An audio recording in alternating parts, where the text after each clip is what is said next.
শ্রীরাম, জয় শ্রীরাম, জয় জয় শ্রীরাম। তা বন্ধুরা, আমি এসে পৌঁছে গেছি অন্ধ্রপ্রদেশের পালনাডু জেলা শ্রী কোটাপ্পা ত্রিকেশ্বর স্বামী মন্দিরে। আর এই সেই মন্দির, আমি মন্দির সবাইকে দর্শন করাবো। তো চলো আমরা সেই মন্দির দর্শন করি। জয় শ্রীরাম, জয় শ্রীরাম। তা মন্দিরে একদম কাছাকাছি চলে এসেছি, আর এতগুলো সিঁড়ি পেরিয়ে চলে এসেছি। দেখো এখানে সব হনুমানজি, আর ওইদিকে দেখো অনেক সিঁড়ি, ওই দেখো নিচটা দেখা যাচ্ছে। তা এতগুলো সিঁড়ি পেরিয়ে প্রায় মন্দিরের কাছাকাছি চলে এসেছি, আর কিছুটা গেলেই মন্দির। চলো সবাই যাই, জয় শ্রীরাম। তা বন্ধুরা, চলে এসেছি মন্দিরে প্রবেশ করা সেই মুখ্য দুয়ারে। এই দেখো সেই মুখ্য দুয়ার, আর এই মুখ্য দুয়ারের এপাশে আছে নন্দী মহারাজ। দেখো, এই দেখো নন্দী মহারাজকে ওই দর্শন করো।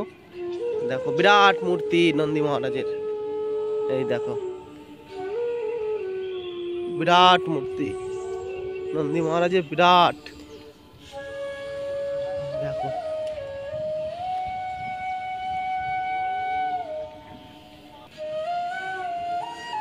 নন্দী মহারাজ বসে আছে। তো বন্ধুরা, এখন আমি মুখ্য দুয়ার দিয়ে প্রবেশ করব। কারণ ভিতরে কিছু কতদূর যাওয়া যায়, মানে ক্যামেরা নিষেধ আছে হয়তো ভেতরে, ততদূর যাওয়া যায়। আমি দেখাচ্ছি। জয় শ্রীরাম। এই আমি ভেতরে প্রবেশ করছি। এই দেখো ভেতরের রাস্তা, ওই মন্দির। এই দেখো ওখানে ব্যারিকেড করে, এই মন্দিরটা দেখা যাচ্ছে না কমলা কালারের, এখানে ব্যারিকেড করে। যখন ভিড় হয় এই ব্যারিকেডের মাধ্যমে ছাড়া হয়। এখন ভিড় নেই। দেখো এই দেখো মন্দির দিয়ে আমি প্রবেশ করছি, মুখ্য দ্বার দিয়ে প্রবেশ করে ফেলেছি। তা এখানে দেখো এই বিরাট শিবলিঙ্গ, সবাই দর্শন করো। এই দেখো। তো বন্ধুরা, এখন আমি যাব, ওই শিব মূর্তি দেখা যাচ্ছে ওই ওপরে, আর শিবলিঙ্গর যে মুখ্য পুজো হয় কালকে আমি দর্শন করেছিলাম। তা এটা হলো সেই মুখ্য দুয়ার এই মন্দিরের, এই মন্দির। আর কালকে আমি ওখানে যাইনি, আজকে যাব ওখানে। চলো আমরা সবাই যাই, জয় শ্রীরাম। তো আমি এখন চলে এসেছি বাবার সেই বিরাট মূর্তি দেখাচ্ছিলাম নিচ থেকে, সেই মূর্তির সামনে। দেখো সেই বাবার বিরাট মূর্তি, আর এখান থেকে দেখো কত সুন্দর লাগছে মন্দিরটা ভিউ। দেখো ওপর থেকে একদম আমি টপ থেকে করছি। দেখো পুরো কতটা জায়গা নিয়ে পাহাড়ের ওপরে মন্দির। দেখো আসার রাস্তা ওই নিচে, দেখো নিচে সব বাড়িঘর ছোট ছোট, ওই দিকে দেখো কত সুন্দর। তো আর একটু ওপরে যাব। জয় হিন্দ, জয় ভারত।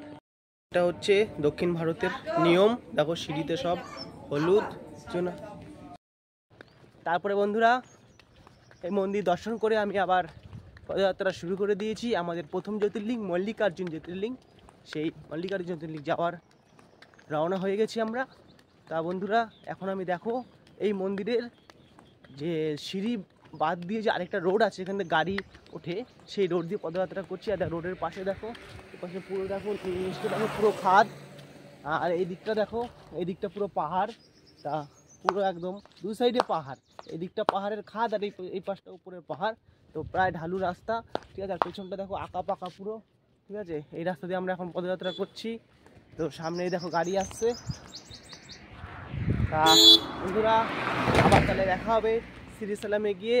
আমি সকল ভিডিও তোমাদের দেখাবো। আর প্রেম থেকে বলে যায়, জয় শ্রীরাম, জয় হিন্দ, জয় ভারত। আমরা ছিলাম কোটেশ্বর স্বামী মন্দিরে, আমি নিচে চলে এসেছি। আর এখানে দেখো এটা হলো তোমার ফরেস্ট, এখানে ফরেস্ট। বাবা আমাদের সঙ্গে এসে যাচ্ছে ফরেস্ট। দেখো এখানে অনেক কিছু আছে লেখা, সব তামিলে লেখা, বুঝলা তো, এই জন্য কিছু বলতে পারছি না, ঠিক আছে। সামনে গেট করা আছে, আর ফরেস্টের ভেতরে দেখো, এই দেখো এটা ফরেস্টের ভেতরে। তা ফরেস্টে এখন বন্ধ আছে। আর এই পাশে আছে আমাদের ভগবান শ্রীকৃষ্ণ, সে কালিয়া নাগকে দমন করেছিল, তার একটা ছোট্ট এখানে চিত্র আছে। আমি সামনে গিয়ে দেখাচ্ছি, সবাই একটু দেখতে থাকো আমরা কোথায় চলে এসেছি আজকে। মানে অপূর্ব অপূর্ব, দেখো না কৈলাস নৃত্য করলো, আজকে খুব আনন্দ লাগছে। দেখো কোথায় চলে এসেছি। এই দেখো এখানে একটা ছোট্ট পার্ক টাইপের করেছে। তা ভগবান শ্রীকৃষ্ণ তার যে কালিয়া নাগ দমন করেছিল তারই তসবির। দেখো সবাই দেখো কত সুন্দর, কত সুন্দর দেখো। তো ওইদিকে ছোট্ট আছে, আর সামনে গেট আছে। দেখি আমরা এখন ফরেস্টে ঢুকতে পারি কিনা, দেখি। সামনে ফরেস্টের যে মেন গেট ওটা আছে। সকলেই ভালো থেকে সুখে থেকে প্রেম থেকে বলে যায়, জয় শ্রীরাম।